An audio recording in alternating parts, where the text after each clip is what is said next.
Xbox is dead is the narrative I keep seeing online for months and months now, and I think that this Xbox showcase that we just seen more than highlights that is far from the truth. And in fact, that they are delivering more bangers to us in 2025 and 2026. We're going to be eating good as well. Xbox Play Anywhere, they're going to be adding more games, so PC gamers are going to get more of their Xbox library available on their PCs. And with this new handheld that they announced that we're also going to talk about, we're going to also be able to play those games anywhere we're at, as long as they can nail price point and battery life. I think we may have something cooking. So let's go ahead and talk about the showcase. Now, starting off the showcase, they're showing the Outer Worlds 2, and I'm not gonna lie, I didn't play much of the Outer Worlds 1. I'm actually going to need to before I get into the Outer Worlds 2, but I will say that the Outer Worlds 2 is looking like a huge improvement upon the first one, and it's actually making me look into getting the Outer Worlds 1 installed and getting my playthrough completed there, because it looks like it's actually going to be a really good game mechanically, with the RPG mechanics, with the agency you're going to have with your character builds, with the characters in the world. I think that it's actually going to be a really good game and a very big improvement from the earlier game they came out with this year with Avowed. I'm thinking that the Outer Worlds 2 is actually a game we should probably have on our hype list. Probably if you like RPGs, you like a single player experience, you like to customize your character, we definitely want to pay attention to Outer Worlds 2. And they came straight out with a couple Easter eggs. They showed like a Halo Easter egg at the beginning. Let me know if you guys see any other Easter eggs in the trailer, but I also did notice a Pyramid Head Easter egg at the end of the trailer as well. So I did like those homages to some other legendary games. But outside of that, I mean, High on Life 1, if you guys don't know, is really made by the creators of Rick and Morty, or at least that studio, so it's going to have a lot of that humor. I played a little bit of the first one, but I didn't really get into it. So the second one, it's not really on my hype list. But let me know below if you guys think that I should give High on Life, the first one, another shot. All right, and then now we're talking about the Xbox Ally, the partner console between Xbox and Asus to make two consoles. They have a white and a black one, the Ally and the Ally X, where the Ally X is a little bit more powerful. It has a little bit bigger battery. It's of course going to be more expensive as well. And they haven't told us the prices of those, but they're going to give us access to, and they call an aggregated library, which essentially means that they're going to give us a hub that's going to have all of the libraries in one. So you'll be able to access Xbox, Steam, Epic Games, GOG, all in one easy container software to be able to go between one launcher to another. So it'll make it a lot easier to play all your PC games on your Ally and play it anywhere. But with Xbox Play Anywhere as well, if you say that you bought the game to play on your Xbox console, or you bought it for your PC, you'll be able to still play it on the Ally or the Ally X as well. What we would like is if you bought it on Xbox, you'd be able to play it on the Ally X. But I think that is a technical achievement that we're not ready for yet. That's going to take a lot more work than Asus coming in my opinion. But it does seem like a very interesting value proposition, especially since the Nintendo Switch 2 just came out. And if you guys watched my first video, you guys would know that I had an account issue with my Nintendo Online account. I don't have that same issue with Xbox, and I have a bunch of games on Xbox that I own digitally. So if the Ally X is the right price, it is a no-brainer to compete with the Switch 2 as something that I'm rocking on an everyday basis to try to get through my game library. I'm actually really starting to lock in and liking my Switch 2, but that's for a different video. When it comes to the Ally X though, I'm thinking that that's looking like, if it comes in at the right price, and the battery life is good, I'll be able to play all my Persona, all my Yakuza games, get through all of those finally, and I'll be able to play Elder Scrolls anywhere, Fallout anywhere. I mean, the endless RPG grind is just going to be so much fun. I mean, this is the possibilities, but again, they got to give us the right price. So please, Xbox, don't screw this up, please. But we all know that Xbox is famous for screwing it up. They'll give us something good, and then they'll take a shit all over the place right afterwards. So yeah, I'm not going to go into technical details of the ROG until we get pricing details, and then we'll kind of go from there. And then now I'm going to bundle a few games together that I just feel indifferent on. I don't feel negative towards, but I don't feel positive towards. I just feel a little bit indifferent. The first one's going to be Residence, a Plague Tale Legacy. I think that it looked really cool showing the labyrinth. It's kind of like the Greek mythology thing with the labyrinth with the thread. I thought that was really cool. And the cinematics look really good. And I've heard a lot of great things about Plague Tale. I just haven't played either of the two games, so I don't really have any hype or excitement towards this just because I haven't played any of the series. But I've heard that I should play it. I mean, if you guys would like to see me play that, I mean, I will, but only if you guys would want me to play that series. It's up to you.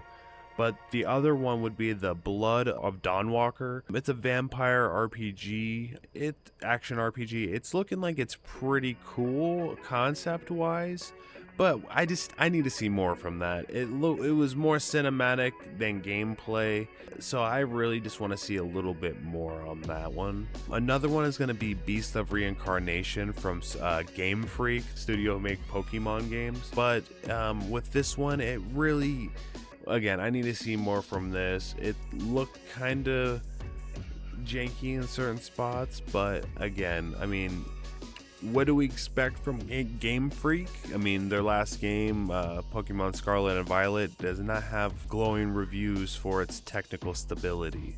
So it's going to be we need to see more from that. And then I just want to add a couple more here just so we can get these out of the way. The Elder Scrolls Online, Fallout 76 stuff, all those editions. I mean, I could really care less. Sea of Thieves. I am going to be playing Sea of Thieves. We're going to be playing Sea of Thieves for Shark Week in July, so join us for that. But when it comes to the DLC and stuff, I mean, we can go over that in a separate time, but I mean, it is what it is. Those are the kind of like the three things that they're always going to show more content for in every Xbox showcase. So it's hard to be excited about that. So we just hit a few back-to-back that I wasn't really too interested in, but I wasn't really against either. We just need to see more. I'm going to hit you a few back-to-back that I am interested in, but I don't think we really need to go too in-depth with. Super Meat Boy 3D, that throws me back to high school. Playing Super Meat Boy for the first time. I will definitely be playing Super Meat Boy 3D on stream. Join me for that, guys. Ninja Gaiden 4. I mean, Ninja Gaiden 4 is gonna be a banger. I love how they show that it has more space. That was one of my complaints about Ninja Gaiden, is I felt like a lot of the areas were a little bit claustrophobic, but I think that was a lot to do with technical limitations at the time that they made them. I think they're really starting to get the most out of the game engine that they're using, and it's really looking good. I'm really excited for Ninja Gaiden 4, especially if we play that handheld. Indiana Jones and the Great Circle DLC. I played a little bit of Indiana Jones and the Great Circle. The only reason why I didn't get through it is because it wasn't like on my priority list at the time, and it's like 150 gigs, so I uninstalled it until I'm ready. Now that I know that there's DLC, I'm gonna wait till the DLC comes out, and then I'll start playing the whole thing through. And then Chronos, The New Dawn also looks like a must-play game, in my opinion, for myself, because it's action, horror.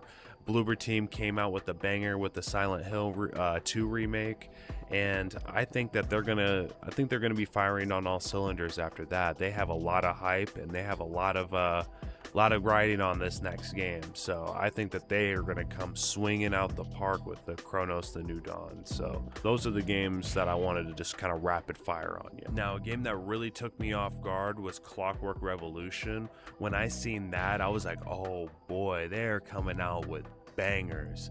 I think that even though they gave this trailer twice as much runtime as every other trailer, I still think that they undersold this game, because this game looks like a complete banger. I love the steampunk aesthetic, and the gameplay kind of looks like a mixture of like a BioShock and a Dishonored kind of combined, but they really got a awesome blend of gameplay, cinematic, in-game dialogue choices, showing you the attributes that you could have, showing you how you could create your different characters, and just kind of sprinkling in, I think, that is somewhat of a roguelike, I believe. They didn't really full out say this, but it looks like it has a roguelike potential because of the whole time mechanic here. So I don't want to go too much into Clockwork Revolution. We can talk more about that when they do more reveals on it, but I think Clockwork Revolution is definitely on our hype list. Now, they also showed Grounded 2. I didn't play much of Grounded, mostly because I didn't have friends to play with. It's not that I was disinterested in it. But, I mean, with Grounded 2 coming out, I might have to actually try to get something going with Grounded 1 in the Discord server. You guys can actually join the Discord server, link in the description. The first 50 people to join will actually be able to join for free. And I have a really nice setup in the server that I think you guys will like and appreciate. So definitely come join and play games down with the link in the description. But with Grounded 2, I have to play Grounded 1 to be more excited about that. And then when we're looking into some of these other games, I think that they were definitely released for Pride Month, or the trailers were released for Pride Month. And I think that they're rainbow games that I'm not really excited about. Aphelion really gave me rainbow vibes. It just looked like walking jump simulator with lesbian and astronaut outfit. I'm not really cool with that. I wasn't really vibing. No Ghosts in the Grand really was giving me rainbow hotel with kitty with a cat vibe. I'm not really feeling that. I'm not a cat guy in that sense. I'm not a cat boy. Mudong, Two Hearts actually looks like a banger. I want to see more about that game before I get real hyped. That one, the reason why is because it is a shooting, like an action shooter game. We need to see more actual gameplay. There was a couple spots where I was just like, is this what we're actually gonna play though? When we get to the next one, Planet of Lana 2, Child of the Leaf, okay, rainbow game, Pride Month game. Nemo, I'm not gonna say it's a Pride Month game, but I will say that it's looking like you probably eat a little too many Skittles on the regular basis while you're boofing your Red Bulls. So probably calm down on that.